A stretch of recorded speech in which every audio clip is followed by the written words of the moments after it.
This week was Summer Games Fest, and with that comes a plethora of different showcases, showcasing an enormous amount of upcoming games, and even including some new downloadable content for others that are already out.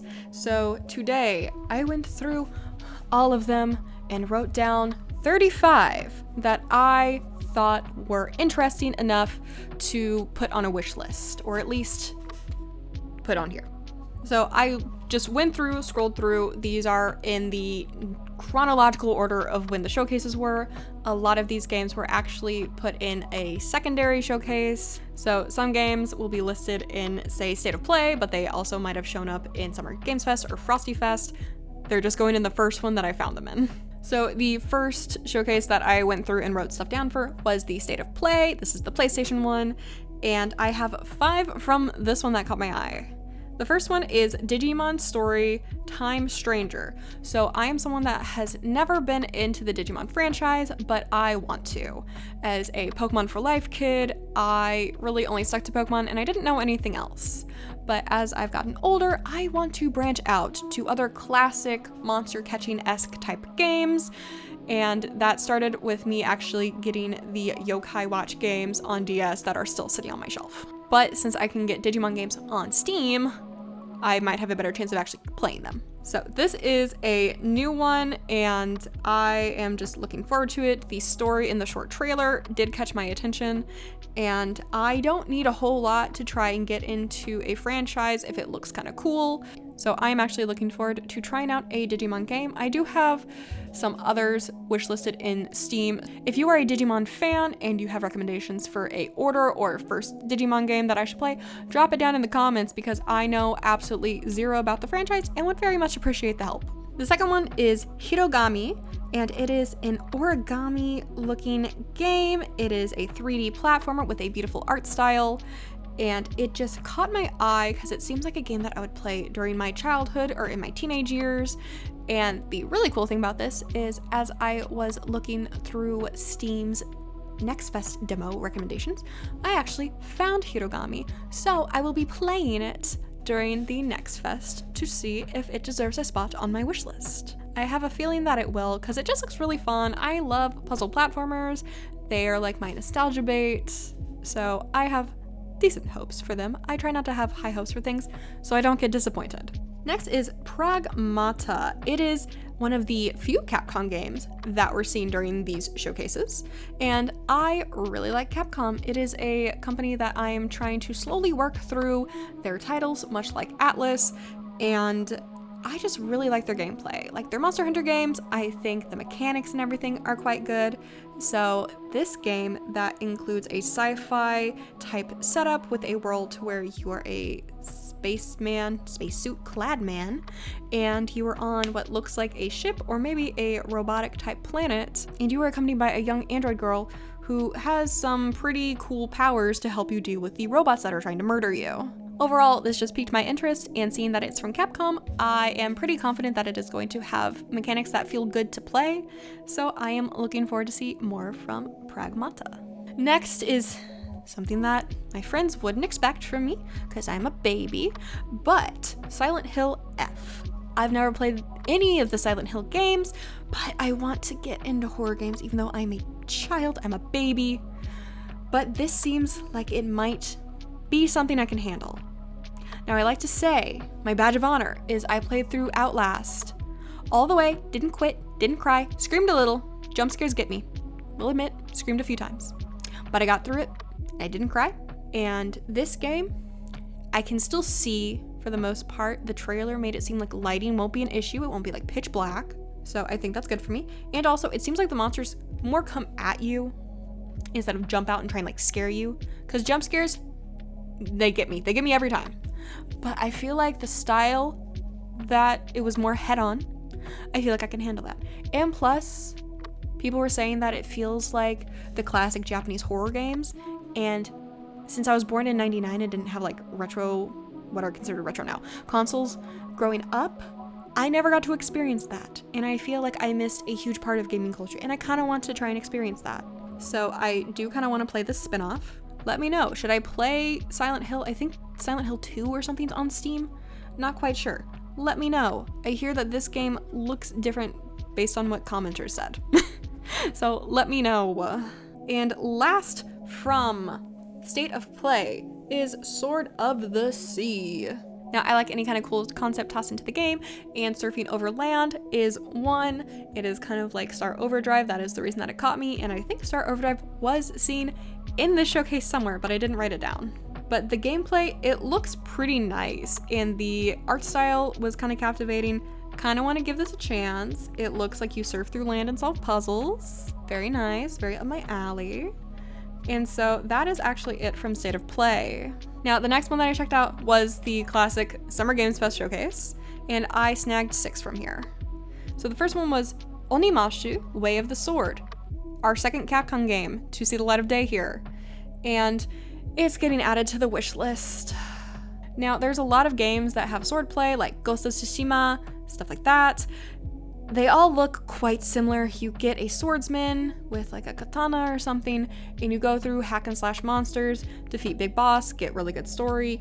There's so many of them, but every time I see them, I want to try them. And I don't have time to try all of them. So it's a bad idea to put another one on my wish list, but I'm going to anyway, because it's Capcom. Now we have Arc Raiders. I didn't get a great look at this game. It was more like a lot of cinematic, but it looks cool. It's a fun looking shooter. The world looks pretty realistic. We're getting really realistic with these games, by the way. And I do wish that I gotten a better look at like the gameplay and the objectives and stuff. What's your goal in it? But I will check more out later. It has grabbed my attention though, and that's what this list is for. And next we have a game that I really want to play with my friends, and that is Killer Inn. It's a Square Enix game, which could be good or bad. And it seems like it is based on the concept of games like One Night Werewolf, and you get split into teams, wolves and lambs. It seems like the wolves know who's on their team, but the lambs don't, so the lambs need to figure out who's friend and who's foe, because the goal is either the wolves kill all the lambs and they emerge victorious, or the lambs vote out all the wolves and they emerge victorious. So it seems super fun. It seems like it will still somehow be less disruptive to friendships than Mario Party. And we already love playing One Night Werewolf, the physical card game. So why not get it online and we can play since people are sometimes states away. Now next one is Wildgate, and all I wrote down for this one was, I'm always down for a fun shooter, and Wildgate seems like that type of game. Now, first person, third person, whatever kind of shooter games, if it looks fun, I want to at least look into it and maybe give it a try. And that's really all Wildgate had going for its trailer. It caught my attention, pretty colors. The movement looked pretty good from the trailer. I hope that it is as good in the actual game, because movement in shooter games will make or break my enjoyment of them. But it did actually make me look at it twice, so it's on the list. Then we have a game that when I was watching the trailer, I swear it was a Yakuza game, and that is Stranger Than Heaven. And I want it because it looks like a Yakuza game. I am currently like in the beginning of Yakuza 0, and I want to play through all the Yakuza games. I have all of them in some way, shape, or form. Half are on Steam, half are on disc for my PS4, up through like a dragon, and the rest I would have to get. But I'm not getting those until I get caught up. And this seems up the alley of like the humor, the shenanigans, so it is on my list. And then we have, I kind of cheated, put 2 in 1, and that is Atomic Heart 2 plus the Cube. Now, I kind of overlooked Atomic Heart 1. Like, I would see people talking about it, but like I wouldn't hear if they thought it was good or bad. I didn't really know what the objective of the game was. It kind of looked like cyberpunk to me, like with like a futuristic thing. I still don't, to this day, really know what the world of Atomic Heart entails. But the games looked really cool, and honestly, Atomic Heart 2 made me go back and like Google Atomic Heart 1, and then the cube with the surroundings and like the cube and like the fighting on it. It grabbed my attention. It makes me want to actually play it, so I would have to start with Atomic Heart 1, because that's just how I am. I can't jump into a sequel if I have access to the first one. So congrats, Atomic Heart 2. Mainly, it was the cube that really pushed it over the edge. That's just like, I might have to play this. And if I do, I want to dive into the world already knowing kind of what to expect because I've played the first game in the series. So let me know, should I get invested in the world of Atomic Heart or is it actually a pass? Next, I wrote down 3 titles from the Day of the Devs showcase, and the first one is Mixtape. Now, I was born in the middle of 1999, so I in no way, shape, or form lived in the 80s. I was months old, have no recollection of it.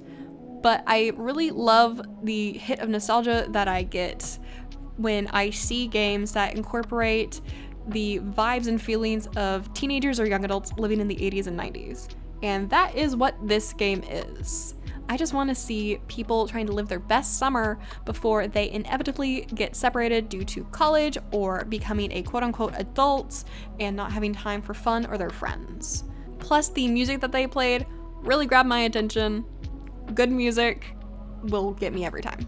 The next one is Prossessor, and I have been getting into some good Metroidvanias in about the past year or so, and anything that Devolver Digital puts their name on, I am trusting that is going to be a good product because everything that I've seen from them and played from them have been very fun and I believe worth the money I spent on it. So I am intrigued. It seems really cool. The art style has caught my attention and the concept of having to explore a planet with an uncooperative spirit, it entices me and I want to see where it goes. Because if you have a funny sidekick, I am there for it. And then the last one is Moonlighter 2: The Endless Volts. I have Moonlighter 1 in my Steam library. I have not touched it. Now I have to go and play it before I can play this one. I've heard it's really good, I just don't have time. Now we have the section that I wasn't sure how many I was gonna write down, but Wholesome Games got 11 games for me. Now, a lot of the times, I'm all for a nice, cozy, relaxing game, but sometimes the quote-unquote cozy games just aren't enough to keep my attention. My ADHD-riddled brain needs constant something happening. And sometimes they lack. They're just not for me. But I went in with little expectation because I didn't want to overhype it. I never want to do that because that's not on them, that's on me. I came out with 11 games. That is like a third of this list. So, here's what I have in store if you want some coziness and not some Atomic Heart or Arc Riders. KuloNiku Bowl Up. So sorry, I did probably butcher that. But it seems like it gives you the ability to cook, and it's like a little convenience store type deal. Really cute, very quirky gameplay according to Steam. I love a good quirky gameplay, and the food looked good. So I'm intrigued. Any kind of game like that, don't know why. Love little medial tasks, love like chopping up food, putting it in the bowl. You want some ramen, I'll make you some ramen. Next is Muri Wildwoods. And so this game seems like a power wash fantasy trip. Now you go around and you're cleaning up this world and you're basically essentially power washing things and animals. And that in itself is very satisfying. I actually have Power Wash Simulator on my wish list because it just seems totally relaxing, really cathartic, and therapeutic. This goes the extra mile of once you clean it, it like pops up and you get to see the world heal and bloom in front of you by you cleaning it up. And you get to see like animals react all happy. And so I want to experience that. Next is Hotel Galactic. It had a very eye-catching art style in the beginning, and it looks like there is a wide range of tasks that you can do, which is very good for me because I like to jump around from task to task. I like to focus on things. That's built up. Okay, now I'll go focus on this thing. It keeps me from getting burnt out on a game if it's just a singular task that I have to do over and over. I'm very interested to see how much content is in the game. Now, next one, which I don't know if I'll play it because these stories make me cry, and I don't want to cry. And that is the Berlin apartment. Now the Steam page said it is essentially like this apartment and it's showing you the stories of families living there for a century or more. And it didn't say it was sad, but you know, if that's the setup for a game, you know it's going to be sad, at least somewhere. Someone's gonna be dealing with a dying grandparent, someone's gonna be dealing with suicidal thoughts and want to jump out the window, someone's gonna be wanting to hang from the chandelier, someone's gonna be going through a breakup. You know there's going to be sad things. And that is going to stick with me way more than the happy birthday parties and the Merry Christmases and all the happy stuff. Yay, I graduated. No, that's not going to stick with me. The sad stuff is going to stick with me. So I don't know if this is actually a game for me, but it did catch my eye, and I did want to give it a little shout out in the video. Next is Gecko Gods, and it has one sentence, and that's all I need. I get to explore an island as a gecko. I don't really need much else. You get to be a gecko, you're exploring, you get to sail on a little boat, you get to go around these ancient ruins, and you get to solve some puzzles. As a gecko. I don't need anything else. Now next, I had mentioned earlier that one of the games was like a power wash fantasy. This is a power wash foe. Now this is Leaf Blower Co., and it is a formidable foe for the power washing genre. It is a leaf blowing genre in the making, and you just go out with a leaf blower and you blow leaves around, and there's a trash can you can put it in, and it looks like you can collect bags of leaves. It's another game to where you're doing menial tasks that you're not going to do in real life, but for some reason, since you're doing them virtually, it's enjoyable and relaxing. I feel like this could start something. I feel like this is just the beginning. Now next is a game that I believe is also on my list for the Steam Next Fest demos that I want to try out. And it is for Crescent County. You become a witch and you do witchy deliveries, which I'm saying witch too much. I enjoy magical stuff, and so it does pique my interest when it is done in a way that I enjoy. And you get to fly around on a broomstick and explore the solar punk type island, and you get to upgrade the broomstick. And so it seems like it could be a nice progression system in the game. And so I'm interested on giving it a try, and that's why I'm checking it out during the Steam Next Fest demos. So this next game was actually in a handful of showcases, and Wholesome Direct is just the first time I saw it, so it's in here. And that is Out and About. This game, it looks really fun. So it is like the relaxing game that I saw. You get to go around, take pictures. I loved doing that in Breath of the Wild, so I'm excited to do it here. It's just really relaxing and fun, and the collector inside me and the completionist inside me get very happy. And you get to make recipes based on the flowers and plants that you make. And apparently, according to the devs, these are like real things, like the flowers and everything that you're getting are real. The recipes are real. You can go and do this in real life. And like there's this cool little aspect that I saw that I really liked, and it's you can cut the flowers and the plants and stuff, you can cut them up for the recipes that you're making. I don't know why, but that little bit like really is selling it for me. So it sounds really cool. It sounds like it's a nice chill evening. I feel like this is like a Steam Deck on the couch type game, or on the Switch too. It better be coming to the Switch too. If not, that's a missed opportunity. Next is another one that I swear was in a handful, but first appearance was here. And that is Kokoro Kitchen. So it's a cute kitchen game. You get to actually grow your ingredients in the next room and then serve dishes. I believe it's specified Japanese style dishes because Kokoro is Japanese for heart. Makes sense. But you get to serve dishes and grow your own plants for it and stuff, grow your own food. And it just seems like a game that I would have really loved during like my younger years. So I want to try it, and I feel like I would still enjoy it. Next is a game that I swear I thought was already out. I have seen a bunch of stuff for this on like Twitter. I follow a bunch of devs and stuff. I thought this was already out, and it's Woodo. So it's really simple. It's handcrafted wood stuff, and you get to essentially place the objects in their rightful spot in this little picture, and it seems super simple, but it seems super fun. If you like games like A Little to the Left, to where like you're putting stuff in its right place, this seems like that similar type of vibe, and I really liked A Little to the Left. It was very satisfying, so I think this game will probably be similar. And the last one in this section is Illa, a Frosty Glide, and this is another one.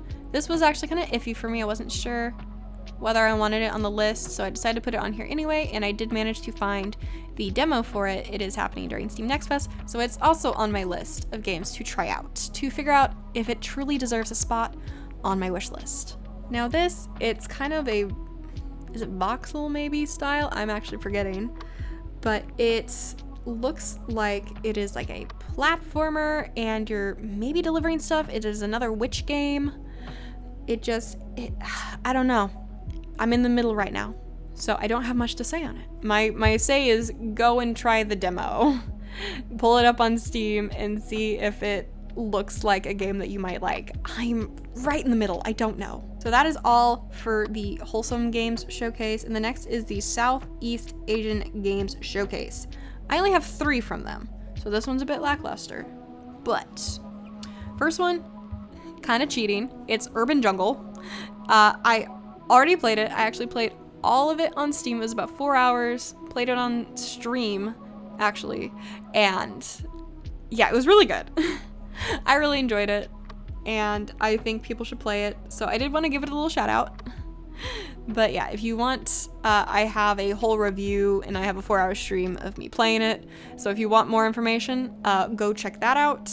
I do highly recommend it if you like relaxing games. You just place houseplants everywhere and you follow this girl's sometimes depressing, sometimes really happy story. It hits you in the emotions. Next is Acts of Blood. I'm getting Sifu vibes with this. And fun fact, I have Sifu in my Steam library untouched. It seems like one of those games to where you play as a single person and you go and beat up everyone else around you. And I like kind of like martial arts types games like that. So this game will be added to my wish list. Now next is Nightmare Circus. Now this game is also sitting in the middle for me. It seems like a game to where you go around and you hack and slash, maybe mash the same button. That is kind of where I'm in the middle for. You beat up small enemies and then go and beat up big enemies. And then you have some like puzzles and some mechanics in the middle. But I don't know if I just have to play another game to where I smash the same buttons and there's no real depth to the fighting. It probably will get dropped off the wish list. But since it's in the middle right now and I don't know, it gets to remain on this list. Okay, we're coming to our last 2 showcases. We have 9 games remaining. So we have 3 from Frosty Fest and 1 is also cheating again. So it is Dredge coming to mobile. Now Dredge is another game that I played and I reviewed. I sadly have no stream for it. I kind of want to play it again. If I do it again, I'll stream it. But Dredge was incredibly fun. I loved collecting all the fish. It had like a Fishopedia thing going that I wanted to get everything for. Very, very fun, very addicting. I was addicted to it for like a good week trying to finish it. But I was simultaneously like doing all the side quests to play it longer and I wanted to like just keep playing it. But yeah, I did want to give this a shout out because I just really liked it. And if you want to play Dredge and you just didn't have a device to play it on, but you have a mobile device, like say like a tablet or something, and you can play it on there, I suggest trying it out because it is very, very fun. Next is Power Sync. So fun fact, I actually first encountered Power Sync in one of those posts on Twitter that was like, hey, content creators, if this game looks enticing to you, comment below and we might send you a code. And so it was like a 3D puzzle platformer and I love those if you haven't noticed. And so I commented and I do that for a lot and don't really think anything of it. I don't have any expectations, but then I got an email. So I have a code and this is now sitting in my Steam library and I want to play it soon. It just looks really cute and I love a good 3D platformer. And finally, funny enough, is another game that I follow like the dev on Twitter for, and it is A Tiny Tale. It seems very cute. It caught my eye because it gave me major Pikmin vibes, and I love the Pikmin franchise. I love the concept of Pikmin, like collecting stuff and anything to do with it. So this game gave me major like Pikmin vibes. And I actually quote tweeted one of the clips and the dev responded just like, oh my god, thank you, like that's what I was going for. And so that confirms Pikmin inspired game. Love it, need more of it. Need to play other games like Tinykin and stuff that are also Pikmin inspired. We love that, give love to them. So this is 100% going on my wish list. It is actually out July 22nd or something, June 22nd, one of the J months. It's coming out soon. I'm excited. And last we have 4 games from Xbox. So we have Mio, Memories in Orbit. Now, we actually saw this for the first time a few months ago, back in one of the Nintendo Directs. And the art style grabbed me. I do believe this is a Metroidvania, but I've had my eye on it. It's very pretty looking, and it's just on my wish list. It's just chilling on the wish list. We've already seen it. We're seeing it again. Now, next is Blade and Soul Heroes. I believe that Blade and Soul is its own franchise. This is described as a free-to-play MMO action RPG. I'm not quite sure the trailer was enough to intrigue me with like some color and some of the gameplay. It gave you like a peek of it. But since it's free to play, maybe it's a gacha game, who knows? But I want to at least give it a try. So it's here because I want to try it out. Not sure if I'll like it, not sure if I'll stay with it. It might be one that I play for like a day or two and then I end up dropping. Who knows? And the last two are some of the highly anticipated games that I have from this overall weekend. And the first one I'm gonna name is Persona 4 Revival. I am still on a mission to finish Persona 5. I'm literally so close. I'm in a battle of wanting to finish it and not wanting it to end. It's kind of awful, but I need to finish that. And I actually, if I look up, I can see my copy of Persona 3 Reload that I got from a friend like 2 years ago for my birthday. It's just been sitting there waiting for me to play it, but I need to finish 5 first, then I'll go to 3. And I was one of the people that when 3 got Reload, I was like, they're gonna make a remake of 4 to match the style. And my friend was like, no, they have Golden. Golden is like the definitive version. I'm just like, I understand. I still think they're gonna remake it. And I was right. And I'm so rarely right, so I really enjoyed that. But obviously, I want to play all the Atlas games. So it's on my wish list automatically. And the last one is Aniimo. Now, this is a game that seems right up my alley.